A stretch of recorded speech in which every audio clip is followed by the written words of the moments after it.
up YouTube? Welcome back to the channel. Thank you again for tuning in and welcome to another video. Today's video is specifically because of someone who watched my previous videos and commented and had a question, and I was like, you know what, let me get back to you. So that is what I'm doing. Today we're going to try to enable a feature that is not enabled by default on US models of the F30 or F80. And as you can tell from today's title of the video, it is enabling the Euro fog light on the taillight. So from my previous video, when I did the GTS replica M4 taillights for the F80 M3, someone was like, hey, does that work? Does the Euro fog light option work? I don't know. I haven't enabled that yet. I've been wanting to. I've been kind of pushing that off and doing some other videos before that, but I'm going to do that today.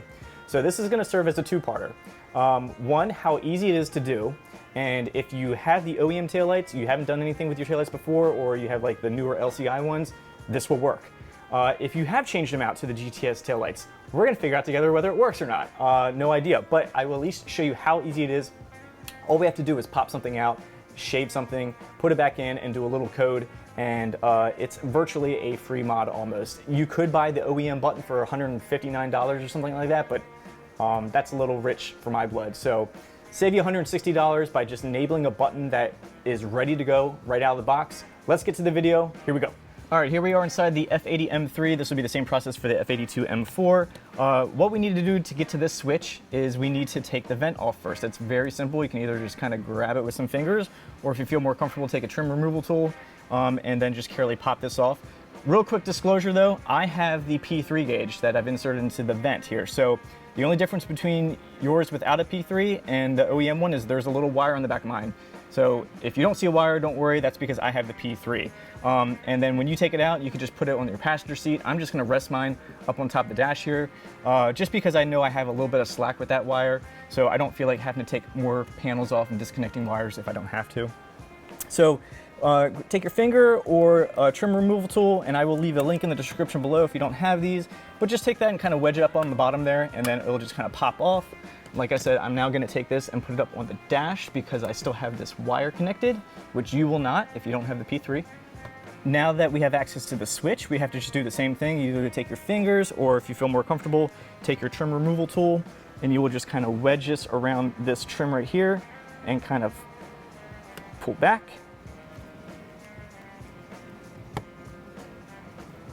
And just kind of work your way around it. And you can also use your fingers from the inside and kind of push out as well.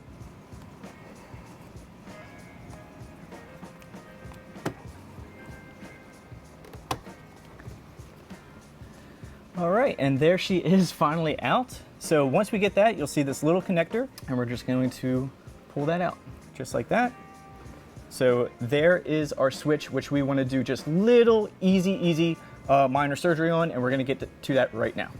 All right, with our headlight and fog light switch out, we can see now that there are actually two clips on each side, on the top and bottom, and then one clip on the side, and we just have to pop them open either with a hook tool. I'm going to try to use the smallest side of my trim removal tool to pop off this back cover, and that will give us access to the buttons. So we're going to do that now. 1, 2, 3, 4, 5, and last one, number 6. Let's take that back panel off.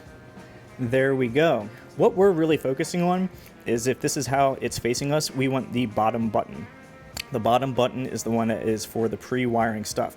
So as you can see, all you really do is you can't push this in. There's something that is preventing this from being pushed in, and that is the thing that we're going to modify. So all we have to do is take this and flip it over, take your thumb, and then just push through, and it'll pop right out. And it's gone forever. No. So anyway, as I said earlier, you can buy this for $159 to have a nice little icon on there of a picture, but that's an expensive $160 piece of plastic. All right, this will be really tough to see, but there are 3 little nubs that we need to file down. This little nub right there, there's one on that side, and then if you flip it around, there are 2 nubs. That nub right there and that nub right there, and that is preventing this from being pushed in. There are a couple different ways to file this down. Some people will use something sharp like a box cutter or a razor blade. Some people will use a Dremel. I'm going to use the Dremel just because I don't want to have anyone watch this and hurt themselves or cut themselves. So I just am going to get a Dremel with a little grit bit, something to kind of grind that down and file this nub, and this nub down. All right, I got my Dremel. I put the smallest little grinder bit I could on there. We don't need anything fancy, and actually probably smaller the better. I'm going to work this side first.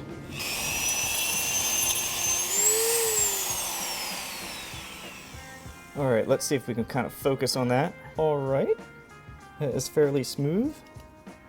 If anything, I'd say it's kind of like a little recessed a little bit. So anyway, we got one down. Let's get these other two to go.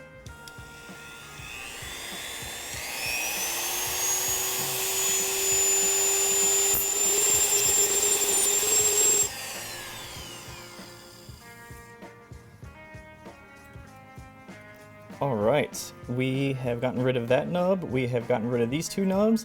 I'm just gonna kind of get a rag real quick and get all this dust off, and then we're gonna put it back in.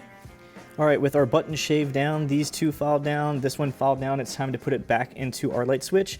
Just the opposite. So before, since we pushed from the back to the front and get it out, we're going to take this and we're gonna simply put it front to back and push until you hear a little click. There we go. And this should now have a little bit of movement. And it does. It does, where this one's fixed. Just like how this one was before, this one goes in and out ever so slightly, which is exactly what we want. And now we can put our back cover back on. This only goes in one way. As you can see, there's a wheel on that side and a little cutout for the wheel to go there. So we're just gonna click this in and make sure all 6 clips take. 1, 2, 3, 4, 5. All right, 6, yep. All right, and now we can put this back in the car, and that was the hardest part. Ooh, yeah, you can definitely feel that little, feels like an actual button. That's so cool. So cool. All right, gonna put this back in the car, and we're gonna do the coding and see if it works on the GTS Tail Lights. Here we go. Back in the car, we have our button that finally goes in and out. Everything is back together. I'm just making sure that all these clips are still intact. We're gonna take our wire that we disconnected. There's a little L shape, so this only goes in one way.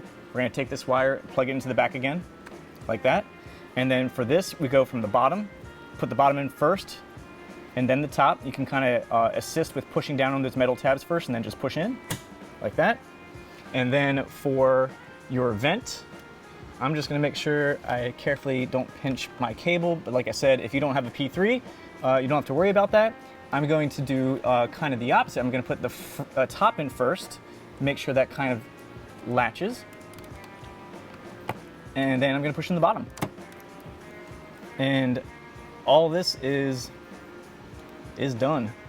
Now all we have to do is get our Bluetooth adapter to go into our OBD, and we will code via bimmercode. So the headlight and fog light assembly switches back in along with the vent and P3 gauge. Here's a little Bluetooth adapter I was talking to you about. I will leave a link in the description below, but this allows you to do so many different types of really cool coding changes. I'm gonna do an upcoming video of my 5 favorites, so stay tuned for that. So anyway, I'm going to disconnect my P3 gauge, and in place, I'm going to put in the OBD.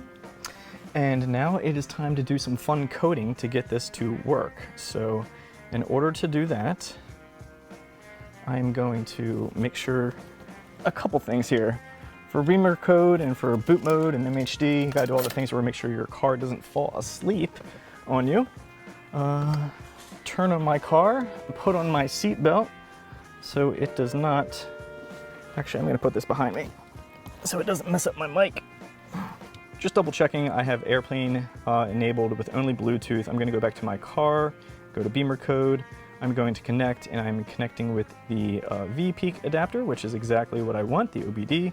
So I'm going to connect. I do have my seatbelt plugged in. I do have everything kind of disabled in the car.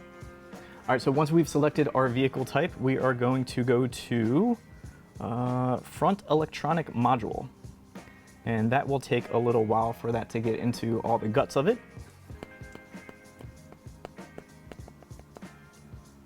All right, we made it. Okay, now that we're in the front electronic module, we are going to go to the bottom and hit expert mode. It's gonna say, hey, are you sure? This is like some extra technical stuff, but we're gonna follow the guide along and we're gonna do that. So we're gonna hit continue. And now we are in here. Now that we're in the front electronic module, we are going to scroll down to what you see 3060 LC Master. Now that we're in 3060 LC Master, go down to where you see NSL_Verbolt, and then change this to Verbout. I don't know exactly what that means or what it says, but that's what we need. And then we are going to go back. I'm just going to make sure that took. All right, that did take, so I'm going to go back. We're going to code. It's just going to say make sure that your battery's in good health, that your car's not going to fall asleep. I'm doing that via make sure that the seatbelt is plugged in, it's behind my back. So we're going to code that. All right, coding successful, good. Once we're done that, now we will go back and we will go to the rear electronic module. Going to rear electronic module. This is going to take a minute to get into the rear electronic module. All right, now that we're in the rear electronic module, same thing again, we're going to go to the bottom where it says expert mode, hit continue, and now we are going to go to 3063 LC lamp mapping 2. Once we're in 3063 LC lamp mapping 2, we're going to go down to something I cannot pronounce at all, but mapping underscore Nebelschlung underscore L output. I'm sorry, butchering that. We're going to go from off to NSL underscore L, and we're going to check that, and then we're going to go back, and then one underneath that is mapping underscore Nebelschlung underscore L function, and we're going to make sure that is enabled. And then further down, we should see the same thing for mapping underscore Nebelschlung underscore R output. We're going to hit that for the right, and we're going to set that one from off to the NSL underscore R, which is the 0x1D. And then same thing, once you go from the output, we're going to go to the one that is for mapping underscore Nebelschlung whatever underscore R function, and then we're going to make sure that is checked as well. That should be it. I'm going to go back, I'm going to hit code again. Same thing, warning code. It's going to say here you want to enable these functions. So it's going to flash the car again, and that should be it. And we'll see if this works. Restarting ECU.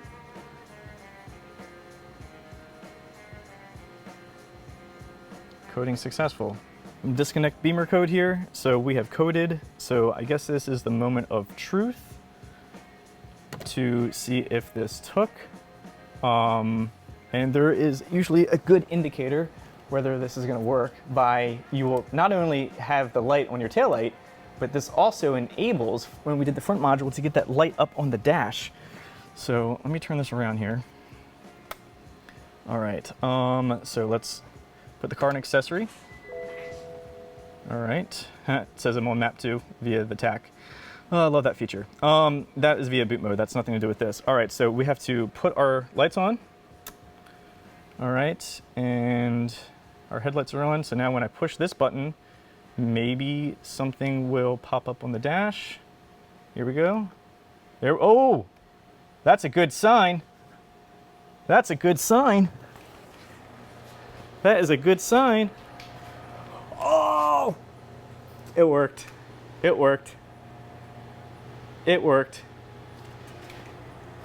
There it is. There it is. All right, and so I hit this off.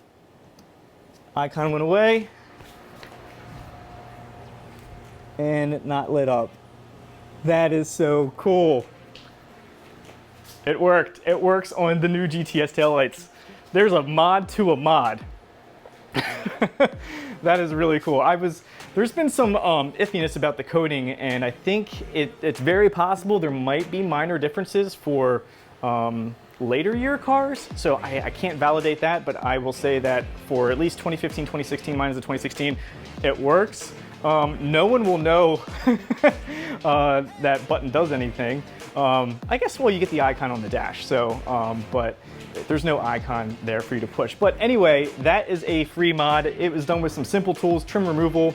You can use a razor blade or a Dremel, and as long as you have a beamer code and that little Bluetooth adapter, boom, you can enable this for OEM taillights. You don't have to have the GTS ones, but now even if you do, you know that'll work, and you have the step-by-step tutorial. Sorry, I'm normally happy that I pulled that off the first time, so that's very cool.